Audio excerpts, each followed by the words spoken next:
Hi everyone, this is Gizmo Vlog, a Filipino actor based here in Kingdom, Saudi Arabia, and welcome back to my channel. Ang ginagawa natin reaction video, ang Jillman compilation. So I won't take any longer. Let's start this reaction video. Let's check it out, what Jillman has to offer. Do you have an idea Ay, as to where sa kanya, yung all mga these things are coming from? Hindi ko po talaga alam. Hindi mo alam.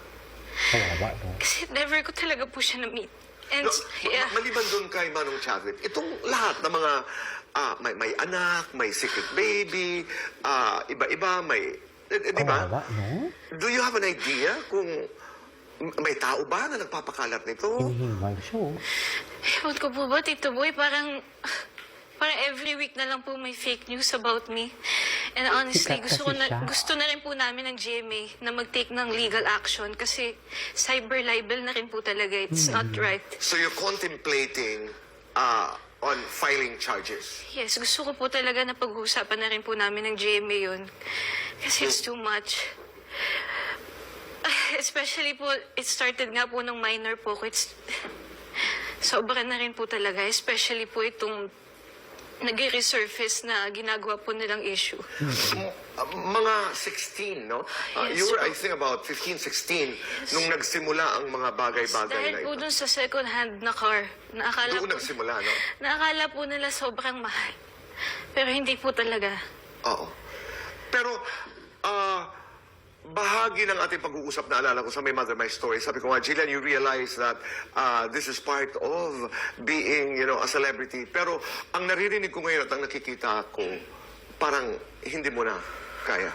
Hindi mo na kinakaya. May mga pag-uusap nga kanina, I was talking to one of your friends. May mga pagkakataon na gusto mo nang umalis sa trabaho. You want to walk away from work. Ay, talaga? Honestly Oo po, ba? nung nagbasa po ulit ako ng comments nung lumabas po to last week, parang naisip ko po siya. Kasi, like, last Friday, nasa taping po ako, tas sobrang, parang hindi na po present yung utak ko kasi sinasabi ko ano pang point ng lahat ng hard work ko. Ano pa pong point ng lahat ng pinagpapaguran ko. Actually, may time pa po dati na sobrang pagod ko po. Dalawa, 3 oras lang yung tulog ko every taping day na nadadala po ako sa ER sa sobrang pagod. Alam po yan ng GMA. Alam yan ng managers ko. Tapos, gagawan lang po nila ako ng issue na hindi po talaga totoo. So, nung nagtitaping po ako, especially last Friday, sobrang honestly, nade-discourage po ako. Kawawa. Na parang ano pang point na sobrang nagsisipag ako. Tapos, sa isang post lang, maniniwala po yung mga tao sa mga fake na ginagawa about me. So, dumaan dapat sa kasi isip mo na talaga parang, yun, I wanna walk away. Ayoko na, I wanna Yeah, finish. pero I prayed about Talamak na it. yun yung I fake prayed news about talaga. it. And alam ko po kasi sa sarili ko, hindi siya totoo eh. So, I prayed about it. Kinausap ako ng parents ko, ng manager ko. And yung support din po ng GMA. Mini-message po ko ng mga boss ko, mga friends ko. Tapos na-realize ko, Suffer. I'm here for the art. Kawawa talaga yan. Gusto ko lang po talaga mag-artista. Yun din po yung gusto ko sabihin. Siyempre, na-enjoy ko po yung lahat ng blessings, yung lahat po ng suporta. But more than that, gusto ko lang talaga mag-taping. Gusto ko lang talaga mag-create ng magagandang stories sa TV. Kaya nasasaktan po ako pag may ganitong klaseng issue, lalo na dadama yung parents ko. Sorry po. And you say that this is the last time Hindi you naman will sila, talk hindi about porket this. na artista You're sila, going pwede na silang to move batuhan kung forward ano from ang it. business. Ito mga tao, Ayaw ako na na po, talagang Tito ginawang Boy. maganda. Naiintindihan ko. Di ba? Oo, at habang pinag-uusapan natin ng trabaho, alam ko may pelikula ka, may serye ka, you're working. Baka nagtatanong sila kung anong taping. Yes, am I right? You have a serye? Yes po, may taping po ako for a new show. And, ayun, yun na lang po yung pagkakabisihan ko. Yung ano po isipin to. Basta, ayun lang po. Thank you, Tito Boy. Kasi,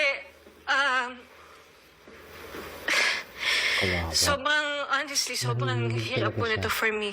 Right. Na 4 Sa totoo years, lang. 4 years po hindi nagsasalita. And Thank you kasi you're here to 4 years listen. siyang ginagawa. Maraming And also sa GMA, Totoo thank you ba? po.